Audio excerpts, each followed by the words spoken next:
Bueno, pues como vieron ustedes en la publicidad que mandé para hoy, tenemos a la señora Claudia Sheinbaum asomándose a un cuarto atascado de papeles en una postura verdaderamente caótica. Vale la pena que vean la invitación si no la vieron. Un cuarto de piso a techo lleno de expedientes donde dice narcotráfico, deuda externa, etcétera, etcétera, etcétera. Y vamos a comenzar por analizar un poquito de qué contiene ese cuarto en donde Claudia está llegando.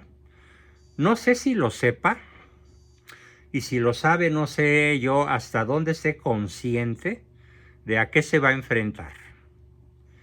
A ver, ¿alguno de ustedes tiene 10 segundos, el grupo, para decirme si conoce la cifra de lo que es la deuda externa de México?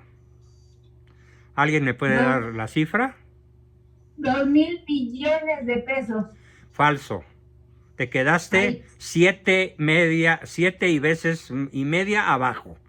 La deuda pero externa de estos momentos y bueno, la de creciendo. ahorita, de López Mateo, digo, de López Obrador es esa, pero ya tenía anteriormente otra, ¿no? Sí, pero estoy De la, preguntando por la deuda externa acumulada. Y la deuda externa ok. acumulada, en la que están los Trescientos. 2.5 billones con los que endeudó el presidente a México y a cada uno de nosotros, es de 15.5 billones de pesos. Él entonces recibe el país con 13 billones de deuda. Y bueno, la recibe la Sheinbaum, perdón, López Obrador con 13, lo sube a 15.5, y entonces en estos momentos la deuda externa de México literalmente es impagable, porque esto es el 50, casi el 50% del Producto Interno de la República Mexicana, considerada al mes de abril del 2024. Se necesitaría vender varias veces Pemex, que vale $1 billón de pesos, perdón. Se necesitaría vender varias veces Pemex y quedarnos sin nada para que pudiera darse un enganchito a esta deuda monstruosa. Quiero dar este dato para que todos dimensionen una de las primeras cosas a las que ella, la presidente, no se dice presidenta, se dice la presidente. Presidente no tiene femenino, porque es el ente que preside, y ente no tiene femenino. Pero este error lo ha cometido hasta Xochitl, y no se diga hasta catedráticos de la UNAM. Entonces, la presidente, Claudia Sheinbaum, espero que sepa a qué se está enfrentando en términos de deuda externa, que es el 46% de lo que producimos en un año. ¿Qué les parecería, para que entendamos todos este dato, que debes la mitad de tu cheque quincenal? Esa es la proporción. Debes la mitad. Entonces, si tienes un ingreso nominal de 20,000 pesos, en realidad, ¿de cuánto dispones? De 10,000. Para pagar los otros 10,000 a intereses de la deuda, la cual en términos de capital se sigue incrementando. Luego llegará un momento en este próximo sexenio en el cual tus 20,000 pesos se reduzcan a cero, a menos que suceda un milagro o un terremoto financiero a escala global, o alguna guerra que reactive la economía mundial, en guerra en Medio Oriente, en Ucrania, en algún país de África, desde luego con la intervención de los gringos, que son los grandes promotores de las guerras mundiales en el siglo pasado, en fin, y en este también, si es que lo llegan a hacer. Entonces quise empezar por este gran tema porque hoy en la mañanera, en la marranera, López Obrador dijo una verdadera barbaridad. Dijo que la justicia está por encima de los mercados. Nada más que la Iglesia Católica enseña lo contrario. La Iglesia Católica dice abiertamente que primero es comer que ser cristiano. Porque si no comes te mueres y entonces no hay cristiano, hay difunto. Entonces a lo primero que tenemos que atender es al último de los valores, pero al primero de los medios. Y el primero de los medios se llama Fondo Monetario Internacional, Banco Mundial, Banco of America, Banco de México, que aparentemente quedó en buenas manos con este señor de la O, y eso es una buena decisión. Lo primero es tener de qué vivir, porque si no tienes de qué vivir, ¿cómo vas a orar? ¿Cómo vas a trabajar? ¿Cómo vas a aprender? ¿Cómo vas a enseñar? ¿Cómo vas a evangelizar si tienes el estómago vacío? Déjenme decirles que lo primero que hicieron los misioneros que mandó traer Cortés de Europa en 1523 y que fueron llegando y que la historia los conoce con el nombre de los 12, lo primero que enseñaron a los indígenas fue a sembrar la tierra, a arar los campos, a levantar cosechas, a vivir en ciudades, a civilizarse. Y ya que tenían resuelto el problema de la comida, o sea, del mercado, los empezaron a evangelizar. Y por supuesto que se apiñaron en torno a ellos y se bautizaron por millones. ¿Por qué? Porque los misioneros les habían salvado la vida después de epidemias muy graves y después del enfrentamiento con Cortés, que sin que él se lo propusiera, a manos de los tlaxcaltecas, murieron 200,000 aztecas, tan solo en Tenochtitlan, en la toma de la ciudad de Tenochtitlan. Mientras que Cortés lloraba a voz en cuello, suplicando que perdonaran la vida de los aztecas, los tlaxcaltecas, después de 2 siglos de opresión, decidieron exterminar a los aztecas. Quedaron unos cuantos. Después de aquellos cataclismos, lo primero que hicieron los 12, pues, fue atender a los mercados, al pipirín, a la siembra, a los jitomates, a las calabazas, a las vacas, a los bueyes, a las gallinas, a los huevos de gallina o de lo que sea.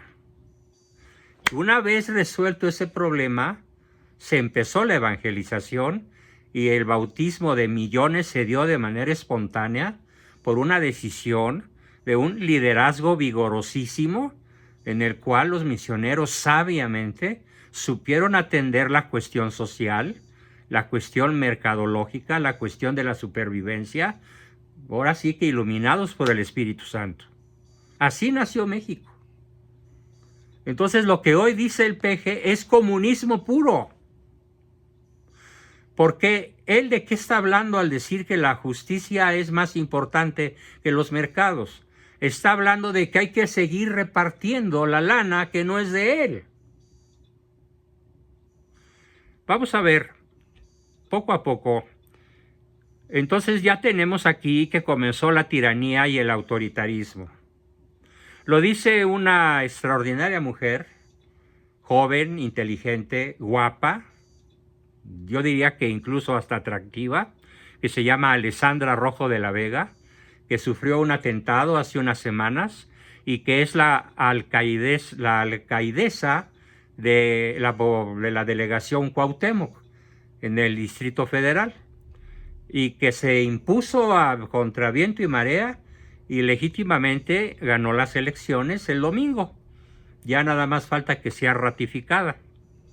Y también lo dice otra formidable muchacha, Lucy Mesa, otro señor que es el señor Pablo Lemus, que está siendo atacado con armas del narco en Jalisco para que no pueda tomar la gubernatura del estado que limpiamente ganó. Entonces estamos en un país sacudido por las tribus más salvajes, por las tribus más primitivas del narcogobierno.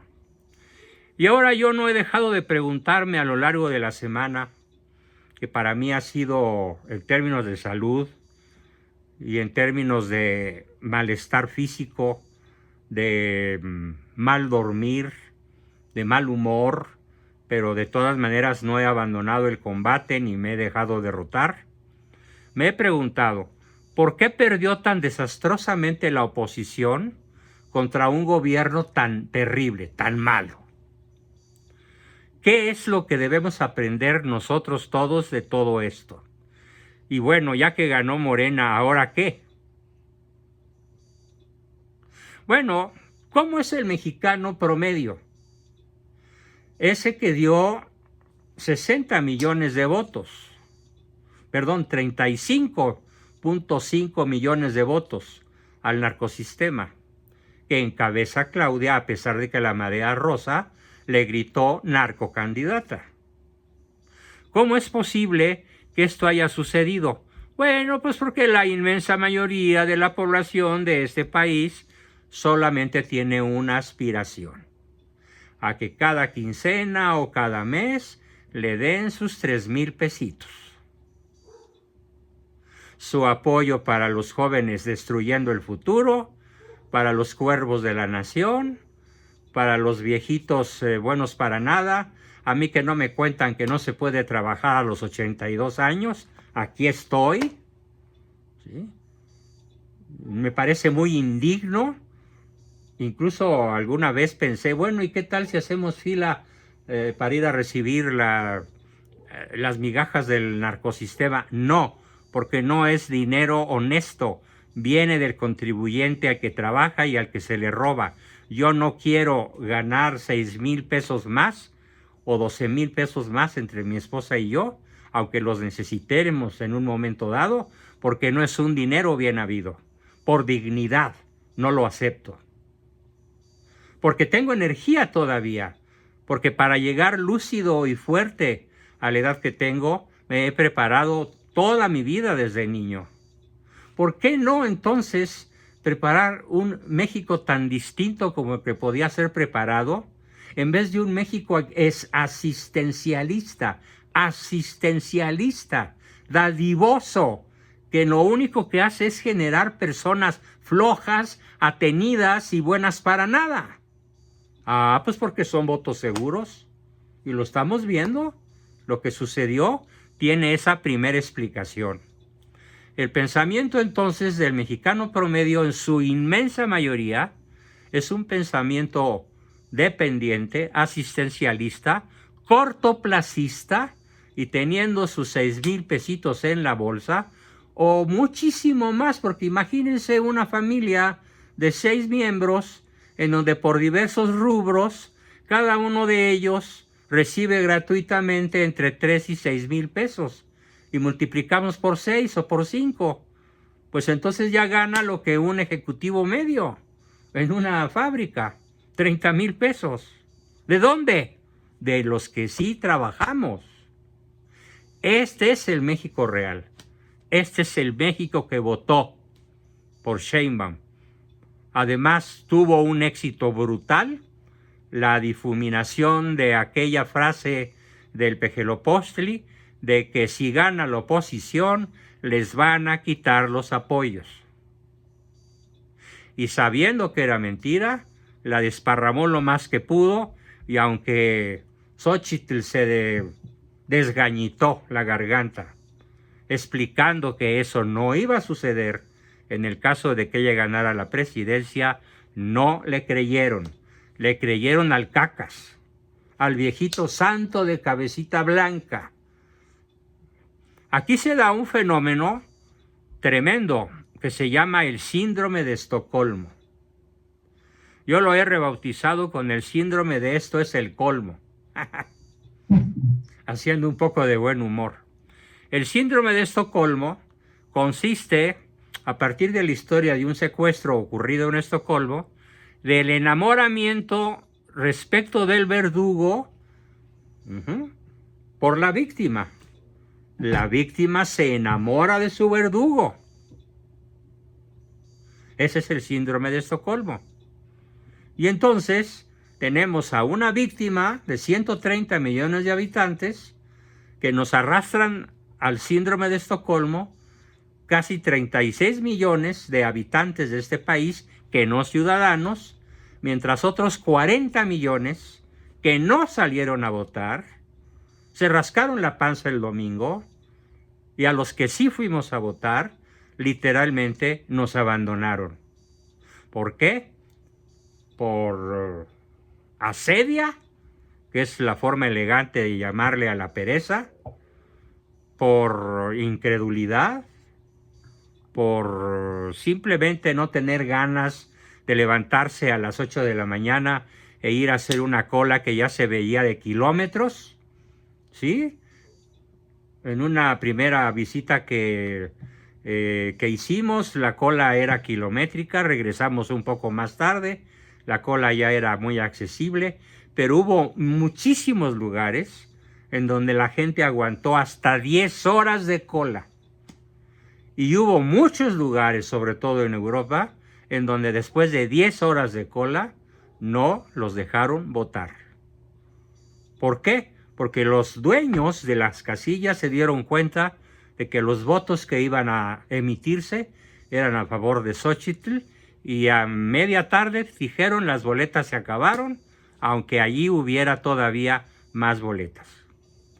Entonces muchos se preguntan, ¿cómo es posible que haya ganado Morena si los niveles de inseguridad son más desastrosos que nunca?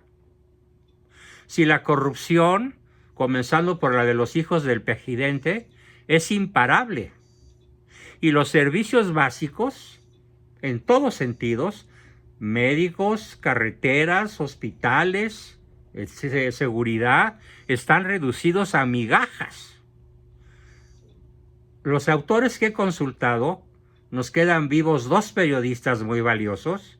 Todos los demás, comenzando por Loret de Mola, ya tiraron la toalla y ya se pasaron a las filas del narcosistema. Ya dicen, no hay fraude. No, decir que hubo fraude es una fantasía paranoica. No se traigan el cuento del fraude. No, lo que pasa es que ya tenemos ahí la evidencia de que optaron por la mejor candidato. No, señores. Hay 3 factores sobre los cuales vale la pena reflexionar muy a fondo. El primer factor es el odio. Algunos periodistas elegantes le llaman la polarización. Yo le llamo la fanatización en el odio que sembró López Obrador en todas sus marraneras desde que empezó a darlas. Multipliquen 360 y tantos días del año por 6 años casi. Allí están docenas de miles de horas empleadas en mentirnos. Hay quien lleva la contabilidad de las mentiras de Malo y tiene, creo que reunidas más de 100,000. Más de 100,000 mentiras. Pero la gente se las tragó. La gente le creyó por fanatismo. Ahora, ¿cómo describo yo como psicólogo, como psicoterapeuta, cómo describo este primer factor, el de la polarización para odiar? A los fifís, a los que trabajamos, a los estudiantes universitarios, a la clase media y media alta y alta, al otro México, al México de los blanquitos, al México de los fifís, por el México de los morenarcos. Aunque también entre los blanquitos hay muchos narcos, por supuesto. La describo de la siguiente forma.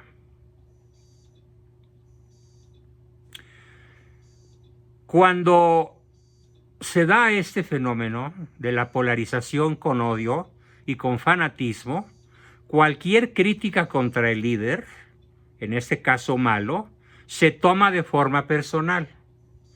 Y se hace tan difícil reconocer los errores en el líder como reconocerlos en la propia persona. Ese es el drama número uno de México, que nos llevó al síndrome de Estocolmo y a votar alegremente por nuestro verdugo. Con el proyecto de la Agenda 2030, con el proyecto del Plan Puebla y con el proyecto de la nueva Constitución, escrita por un tal Marx Arriaga, marxista venezolano, que es el intelectualoide que está decidido a educar a la niñez mexicana en el odio al trabajo de las clases medias y altas, en el odio a los empresarios, en el odio a los que tienen o tenemos una pequeña o gran propiedad, ya sea industrial o de bien raíz o de como se llame. Porque ellos son del pueblo bueno al que no se le ha hecho justicia, y la justicia tiene que estar por encima del pipirín y del mercado, que fue el primer error que censuré acremente. Primer factor, en síntesis, la polarización con fanatización y odio, que se vuelve tan difícil de erradicar como cuando se critica al líder, y se vuelve tan difícil de erradicar como si fuera una crítica dirigida a la propia persona. Es un nivel de necedad legendario. Segundo factor, no diría yo más fuerte o más o menos fuerte que el anterior, pero de un vigor estruendoso, de un vigor estridente. ¿Cuál es este segundo factor? El crimen organizado, el narcotráfico, que asoló medio México, que el domingo ejecutó a 4 personas, que mató en lo que es desde que empezó la jornada electoral, bueno, el proyecto de publicidad de los candidatos, a 32 candidatos, y agredió a un total de 800 ciudadanos que tenían que ver con los procesos electorales. Más de 100 secuestros, algunos culminados en muerte, otros culminados en liberación, después de amenazarlos para que se quedaran calladitos para verse más bonitos. El crimen organizado fue de un enorme peso en estas elecciones. Narcoelecciones. Y el tercer factor, y aquí sí me pronuncio porque sea el más poderoso de todos, las dádivas. Las dádivas que a diestra y siniestra, por 11 o 12 rubros diferentes, se reparten, ojo, ahí te manda el presidente. Aquí tienes esto de parte de nuestro santo, maravilloso, lindísimo y extraordinario y fabuloso presidente. Como 24,000 cuervos de la nación recorrieron todo el país repartiendo las dádivas y haciendo promoción de los votos por la narcocandidata con dinero en la mano. Los cuervos de la nación, no los siervos, por favor, los cuervos. Porque los cuervos nos sacaron los ojos y no nos dejaron ver bien la clase de psicópata que ocupará, si Dios así lo sigue permitiendo, la silla presidencial. Porque no estoy insultando a Claudia, la estoy describiendo desde un punto de vista estrictamente profesional. Conozco a fondo su biografía, conozco a fondo cómo desde niña fue preparada por sus padres.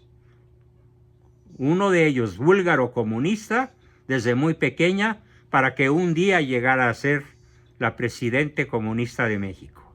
Desde muy pequeña fue indoctrinada por la izquierda más radical del este europeo, cuando todavía estaba en poder de Rusia, de la Rusia comunista. Así que no me vengan a platicar que Claudia es una buena persona, porque conozco su trayectoria a fondo. Y como buen psicólogo que pretendo serlo sin presumir, una trayectoria humana, una trayectoria de vida humana, como lo he explicado en otro tipo de sesiones, es como una curva.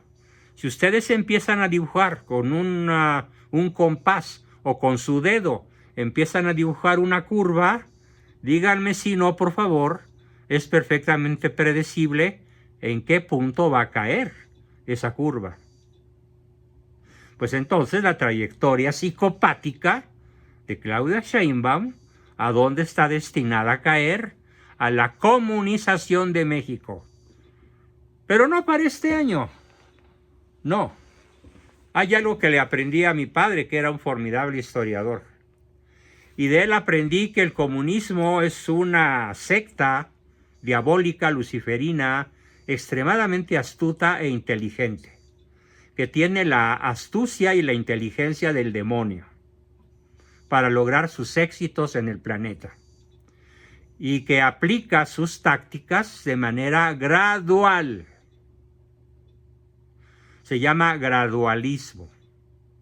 Entonces, no me extrañaría que pasaran 6 años en cierta relativa calma, que pasaran 6 años sin una devaluación drástica del peso. No estoy de acuerdo con los profetas del desastre que dicen que para fines de junio va a estar a 25. Ojalá tenga yo razón y ellos se equivoquen. No, el gradualismo nos va a hacer que nos cosan, que nos pongan a coser como a las ranas. Las meten en un gran perol, ¿sí? Y le prenden fuego al perol. Es una olla de la cual las ranitas no se pueden salir. Y poco a poco empiezan a perder fuerzas porque lentamente el agua se empieza a calentar. Y cuando el ardor ya les llega a todo el cuerpo, pretenden salir, pero ya están tan debilitadas muscularmente que terminan por hundirse y por terminar cocidas para que se los coma el animal o el humano al cual le gusten las ranas. Que por cierto debo decir que durante los 2 años que de niño estuve internado en un seminario en Querétaro, nuestro manjar favorito cada 8 días era ancas de rana. Si algún día tienen la oportunidad de probarlas, son un manjar delicioso. Las ancas de la rana, no el resto del cuerpo, las patas. Desde el muslo y la pata, las ancas de rana son una delicia. Pero bueno, eso es al margen. Entonces, en resumen, 4 palabras. Polarización fanática. Dádivas indebidas y crimen organizado explican que hoy la próxima pejidenta, si es que la Virgen de Guadalupe no nos cubre con su manto o el Sagrado Corazón de Jesús no nos hace un milagro, se sentará en la silla presidencial a echar a andar de modo lento y gradual el proyecto de la Agenda 2030, por eso es 2030, para que al culminar su mandato en el 2030 podamos votar la mayoría de los mexicanos por el hijo de López Obrador, por Andy López Beltrán, al cual están preparando para que asuma la próxima presidencia del país. Bueno, qué terrible, qué bestial error sería, pero bueno, de este régimen, de este narconer régimen, no me extraña nada. En el problema de la polarización, tenemos que politiza y polariza las identidades. El chairo se vuelve orgullosamente chairo, sin aceptar la palabra, por supuesto. El fifí se vuelve orgullosamente fifí, sin aceptar el mote. Se polarizan y ambos se olvidan de la verdadera política. Tengo algo que platicarles que me ha dañado mucho en mi salud. Y es que la clase media, cuando menos 6 de cada 10 clasemedieros votaron por Sheinbaum. Terrorífico. Bueno, ¿dónde quedó la marea rosa? No fue suficiente para impedir la traición de la clase media. Con su pan se lo comerán, no hoy ni mañana, pero sí en la Agenda 2030, gradualmente, insensiblemente, como quien pone al cocimiento a las inocentes ranitas que votaron por el cocinero, porque el cocinero, según ellas, les va a salvar la vida. Así que los culpables de nuestro complot se llaman pueblo bueno. Vamos a suponer que no hubo fraude. Concedamos por un momento que no hay nada de fraude, que todo está súper limpio. Vamos a suponer que no hubo caída del sistema, que la denuncia que hace una valerosa miembro, una mujer valiente, empleada de alto nivel del INE, que denuncia el fraude, que denuncia la caída por 4 horas del sistema, y lo explica muy detalladamente, y vale la pena que vean ese video que subí a todos los grupos. Vamos a suponer que ella esté mintiendo. Vamos a suponer que ella se esté equivocando. Vamos a suponer que ella esté paranoideando. Suponiendo sin conceder que no hubo fraude. Entonces tenemos algo peor que el fraude. Y algo peor que el fraude se llama traición. De todos los que votaron por un proyecto comunista a sabiendas. Porque no me digan que la clase media no sabe lo que es el comunismo. No me digan que los clasemedieros que votaron por la Sheinbaum no conocen su proyecto de constitución.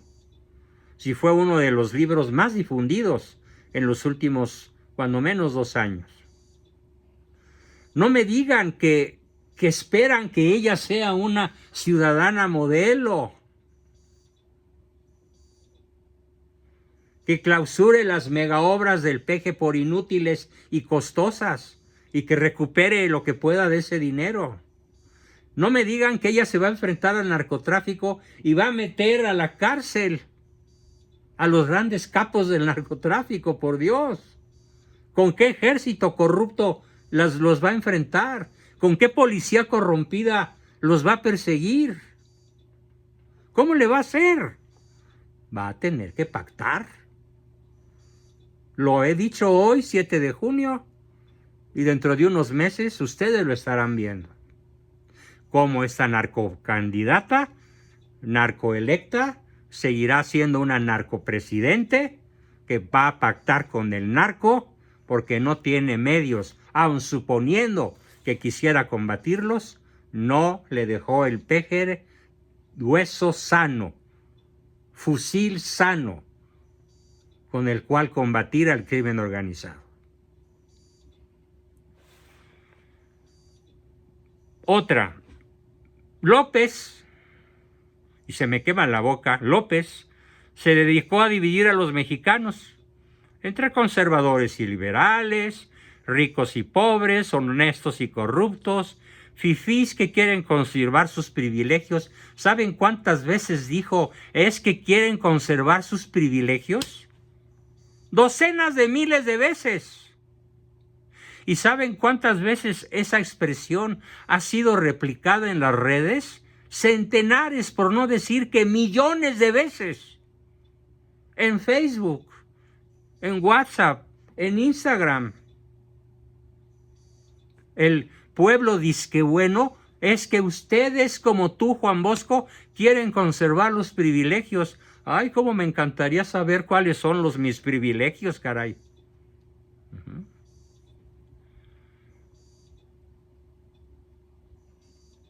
No quieren justicia.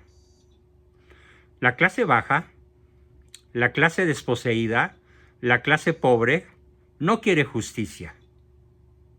Quiere venganza. López los polarizó. No quieren justicia, quieren venganza. Hay odio, hay fanatismo, hay polarización, hay revanchismo. ¿Y qué mejor revanchismo que cruzar la boleta?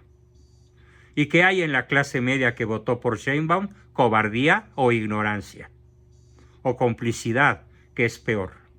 Traición, que es mucho peor. Suponiendo que no haya sido fraude. Peor aún si se dieron los dos factores, porque entonces el megafraude con la megatraición, pues tenemos un megapaís hundido en un proyecto narcocomunista. Porque los países comunistas como Cuba, Venezuela y Nicaragua siguen siendo sostenidos por la economía del narco. Venezuela es una narcogobernanza. Nicaragua con Ortega es un narcogobierno. Cuba con se me escapa su nombre, Díaz-Canel, es un narcosistema.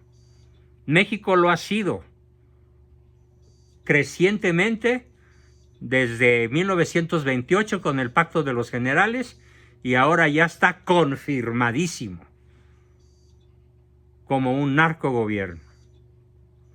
Ya no se puede combatir al crimen organizado. Los generales se vendieron al narco. La gran mayoría. Sí, hay generales y coroneles y sobre todo hay tropa, hay soldados rasos que están furiosos e indignados. Pero por disciplina militar tendrán que obedecer a sus jefes. Y casi todos los altos jefes fueron comprados por López. Si no, ya habrían salido a destituirlo. ¿Desde cuándo? Ya habrían dado un golpe de Estado, como lo hizo atinadísimamente Pinochet para salvar a Chile de las garras del comunismo, como lo hizo Franco para salvar a España de las garras del comunismo, como lo hizo de Oliveira en Portugal para salvar a Portugal de las garras del comunismo.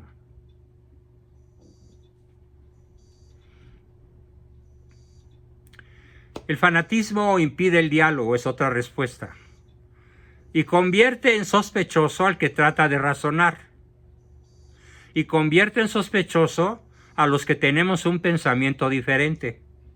Por eso el discurso de choque y descalificación a López, lo único que provocó fue más cerrazón y fanatismo de sus seguidores.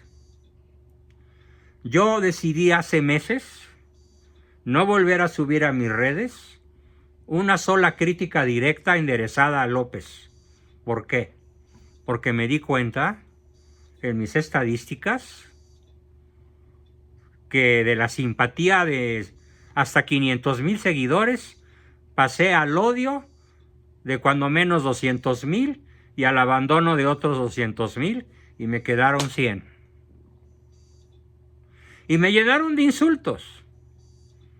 Estás criticando a una persona admirable. Estás criticando a alguien que merece un altar junto a catedral y lo tiene.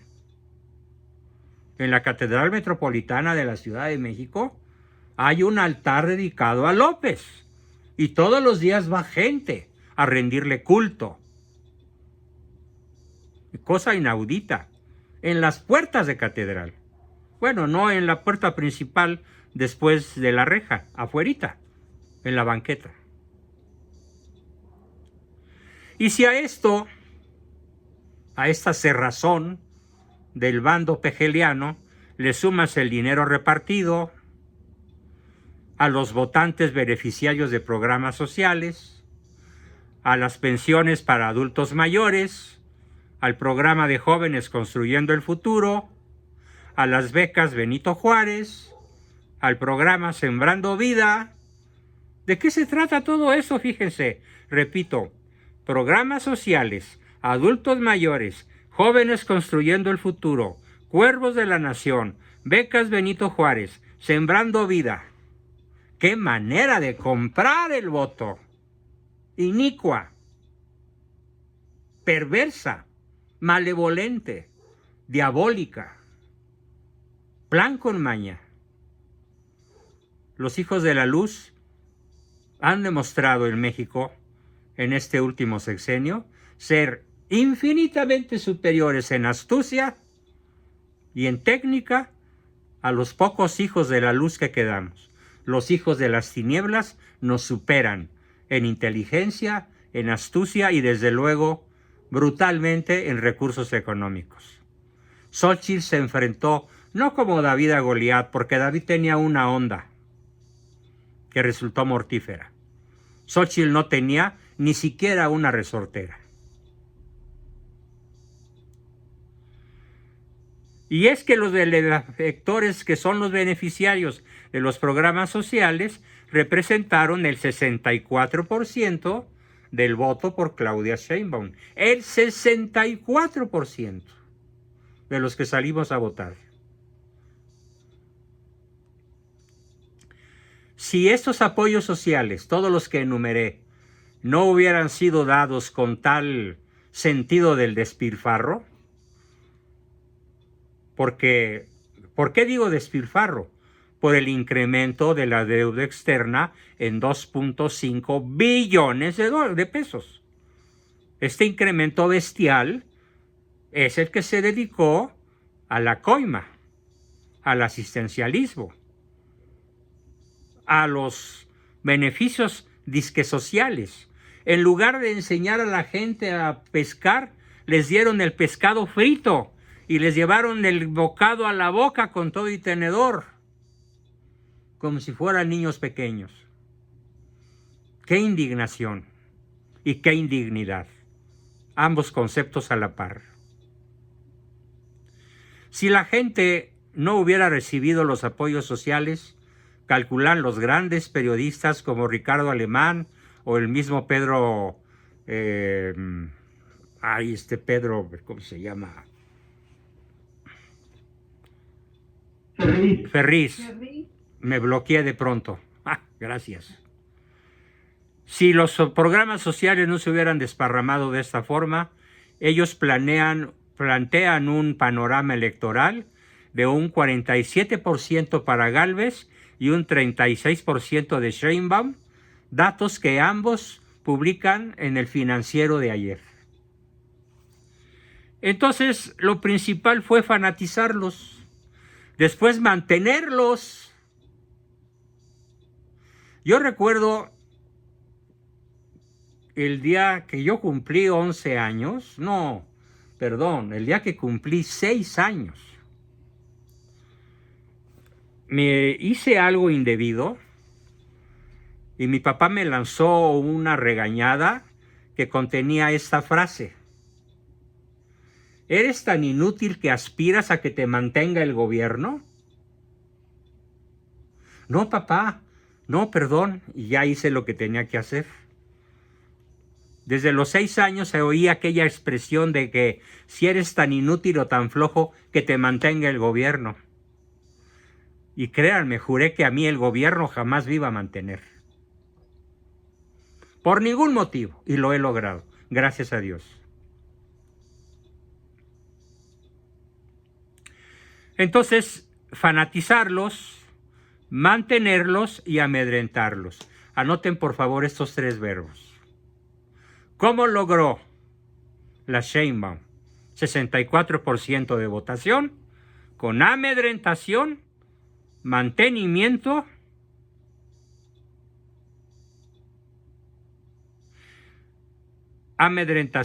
fanatización, amedrentamiento y sostenimiento.